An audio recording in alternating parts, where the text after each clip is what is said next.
नमस्ते बच्चों, मैं डॉक्टर सीमा चौधरी, सहचार्य, राजकीय महाविद्यालय बूंदी।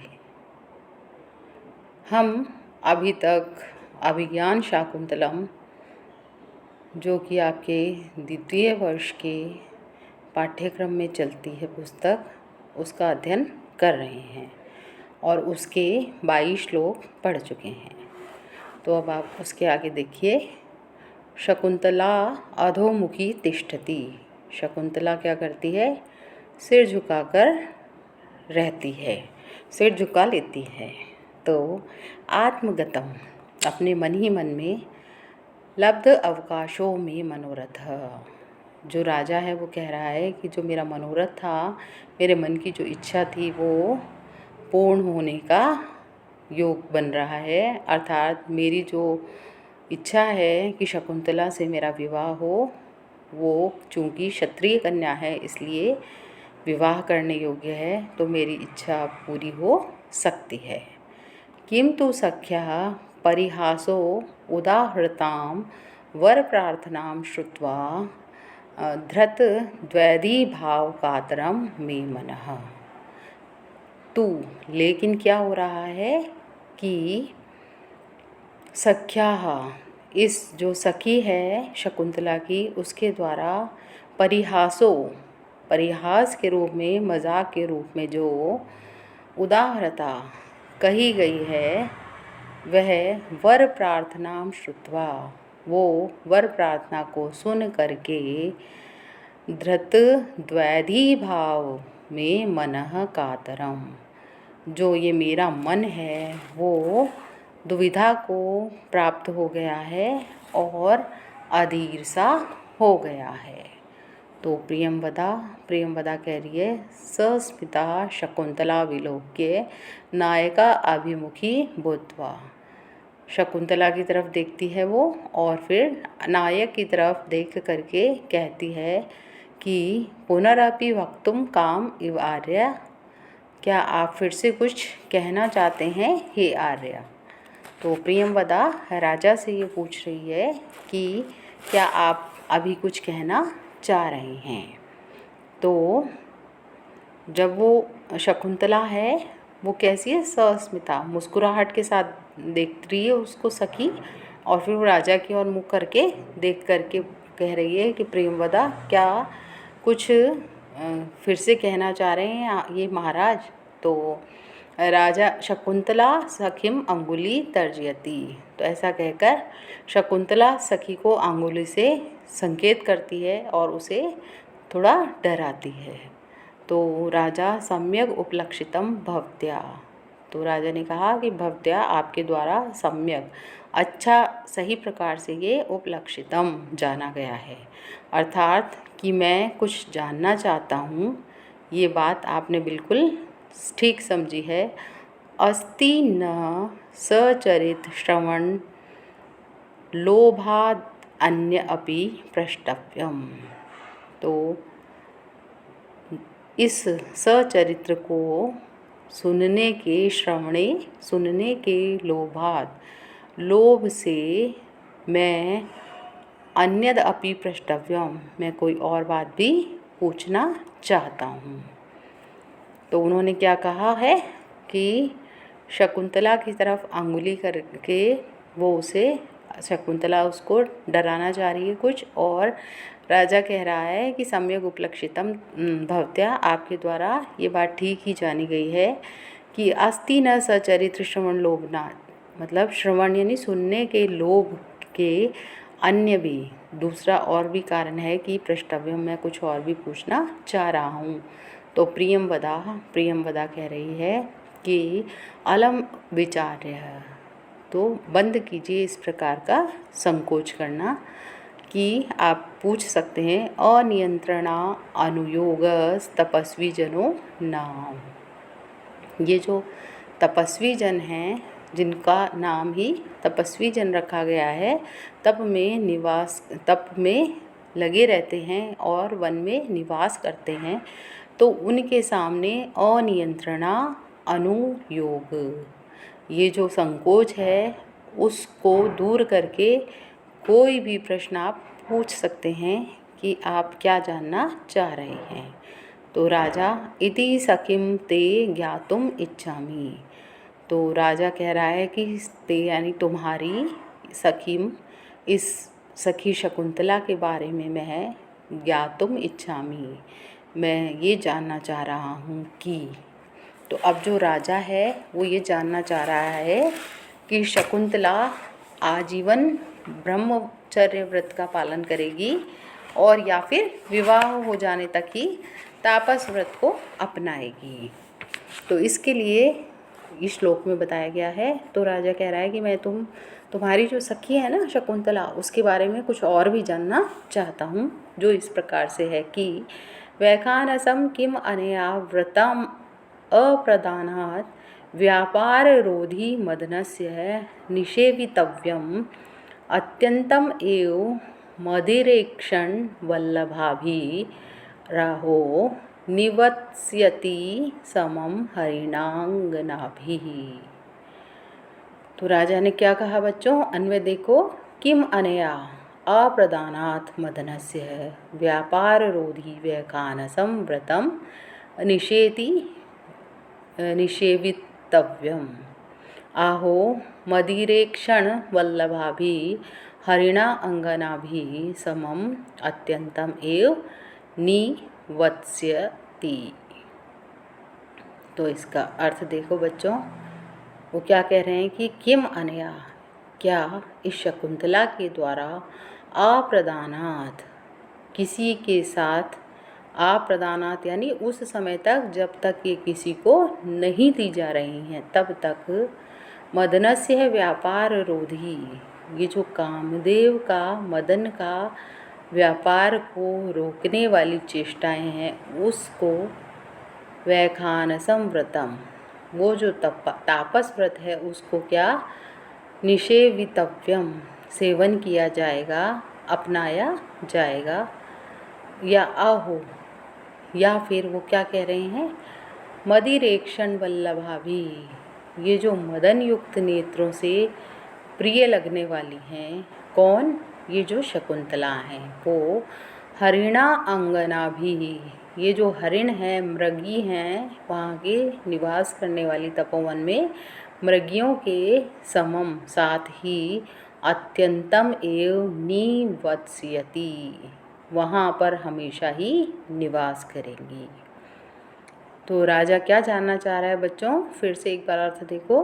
किम अनया, क्या यह शकुंतला अप्रदानात्, किसी को जब तक नहीं दिया जा रहा है विवाह के लिए तब तक ही, मदनस्य व्यापार रोधी, ये जो कामदेव के व्यापार की चेष्टाओं को रोकने वाले, वैखानसम व्रतम, ये जो वैखानस तपस्वियों का व्रत है, तापस व्रत है, उसको निषेवितव्यम, सेवन करेंगी या उसे अपनाएंगी। कब तक, जब तक कि किसी को विवाह के लिए वो नहीं दे दी जाती हैं तब तक। आहो, या फिर वो क्या होगा कि मदिरेक्षण वल्लभाभि, जो मदयुक्त नेत्रों से प्रिय लगने वाली कौन है, हरिणा अंगना भी, मृगियों के समम यानी साथ में, अत्यंतम एव निवत्स्यति, हमेशा ही निवास करेंगी। तो ये बात राजा जानना चाह रहा है कि शकुंतला आजीवन ब्रह्मचर्य का व्रत पालन करेंगी अथवा विवाह हो जाने तक ही तापस व्रत को धारण करेंगी या अपनाएंगी। उपकुर्वाण ब्रह्मचारिणी तो विवाह हो जाने पर गृहस्थ आश्रम में प्रवेश कर लेती थी, लेकिन नैष्ठिक ब्रह्मचारिणी आजीवन ही तापस व्रत को धारण करती थी। इस आशय के कारण राजा ने यहाँ पर यह प्रश्न पूछा है।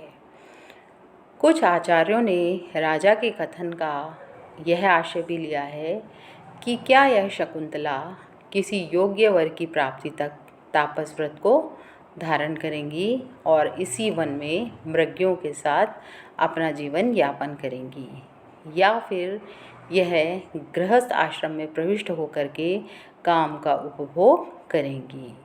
यह किसी तपस्वी को दी जाएगी तो इसी वन में रहेगी, अथवा किसी गृहस्थ को दी जाएगी तो तब तक तापस व्रत रखेगी। दोनों में इसको क्या चाहिए, क्या इसको अभिमत है।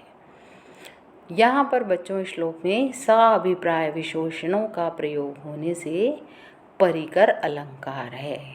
कौन सा अलंकार है? परिकर अलंकार है। और छंद यहाँ पर वसंत तिल का है। कौन सा छंद है? वसंत तिल का, जिसका लक्षण क्या है? उक्ता वसंत तिल का तब जा जगौग। ठीक है, समझ में आ गया ये श्लोक। अब आगे चलते हैं हम।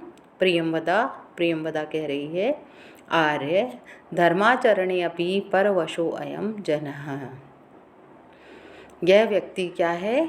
शकुंतला ये जो है वह धर्माचरणे अपि, धर्माचरण में भी परवशो अयम, दूसरे के वश में है, उसके पराधीन है। गुरो पुनरअस्या अनुरूप वर प्रदाने संकल्पः। फिर भी जो इनके गुरु हैं, तात काश्यप हैं, उनका ये जो शकुंतला है उसको किसी अनुरूप वर प्रदाने, किसी योग्य वर को देने का संकल्प लिया गया है। तो ये कैसी हैं शकुंतला? पराधीन है धर्माचरण में भी, फिर भी जो तात काश्यप हैं उन्होंने इसको किसी योग्य वर को देने का संकल्प किया है। राजा आत्मगतम, तो राजा कह रहा है अपने मन ही मन में, न दूर्वाप्ययम खलु प्रार्थना। तो ये जो मेरा प्रार्थना थी, मन ही मन में जो मैं चाह रहा था कि मेरा विवाह शकुंतला से हो जाए, यह प्रार्थना अब दुर्लभ नहीं है। क्यों? क्योंकि राजा कह रहा है, भव हृदय सा अभिलाषम संप्रति संदेह निर्णयो जातः आशंकसे यद अग्निम तद इमं स्पर्शमं रत्नम। तो राजा क्या कह रहा है? अन्वय देखो बच्चों की, ये हृदय साभिलाषम भव संप्रति संदेह निर्णय जातः त्वं यत् अग्निम आशंकसे तद इदम स्पर्श क्षमम रत्नम अस्ति। तो राजा ने क्या कहा कि हृदय, हे मेरे मन, सा अभिलाषम भव, ये जो शकुंतला है इसके प्रति तुम अभिलाषा वाले बन सकते हो, अर्थात इसको तुम प्राप्त कर सकते हो, इसलिए अभिलाषा से युक्त बनो हे मेरे मन संप्रति। क्योंकि अब संदेह निर्णय जातः, ये जो संदेह था मुझे उसका निर्णय जातः, निर्णय, संदेह का निर्णय हो गया है, मुझे ये पता लग गया है कि वास्तव में मैं इसे प्राप्त कर सकता हूँ। जो मेरे मन में संशय था वो दूर हो गया है। त्वम यत्, तुमने जिस शकुंतला को, शकुंतला रूप जो वस्तु थी उसको अग्निम, क्या समझ रहे थे तुम? अग्नि समझ रहे थे। तात इदम, वह यह शकुंतला तो कैसी है? स्पर्श क्षमम रत्नम, स्पर्श करने योग्य रत्न है।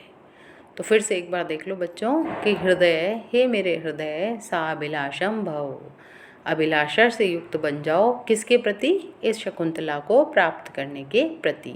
क्यों? क्योंकि अब संप्रति, अब क्या हो गया है? संदेह निर्णय है, संदेह का निवारण हो गया है। यत् त्वम, जिस शकुंतला को तुम अग्निम आशंकसे, अग्नि समझ रहे थे, वो तो क्या है? तत् इदम, वह तो स्पर्श क्षमम रत्नम, ये जो स्पर्श करने योग्य रत्न है वह है। अर्थात अब तुम उसके बारे में सोच सकते हो। क्यों? क्योंकि वो तो किसी, तात काश्यप ने क्या सोचा है कि किसी को वो वर के रूप में दी जाएगी, ये विचार तात काश्यप के द्वारा किया गया है।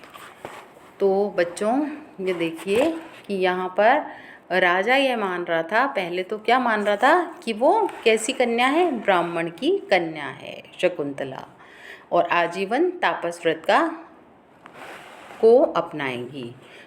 तो इसलिए जब प्रियंवदा ने ये बात कही कि तात काश्यप का इसे किसी योग्य वर को देने का संकल्प लिया गया है, तो राजा ने अपने हृदय को कहा कि तुम आश्वस्त मन वाले बन जाओ, अब तुम निश्चिंत होकर के शकुंतला को प्राप्त करने की अभिलाषा कर सकते हो।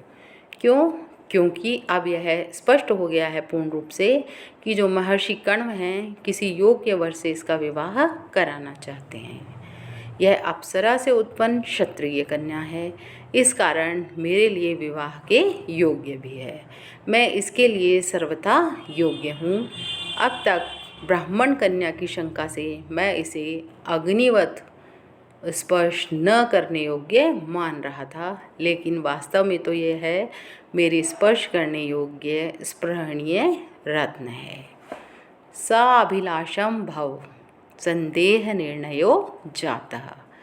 ऐसा जो कहा गया है सकारण कथन होने से यहाँ पर काव्यलिंग अलंकार का प्रयोग किया गया है और वृत्त्यानुप्रास का भी प्रयोग किया गया है, और छंद यहाँ पर आर्या जाति है।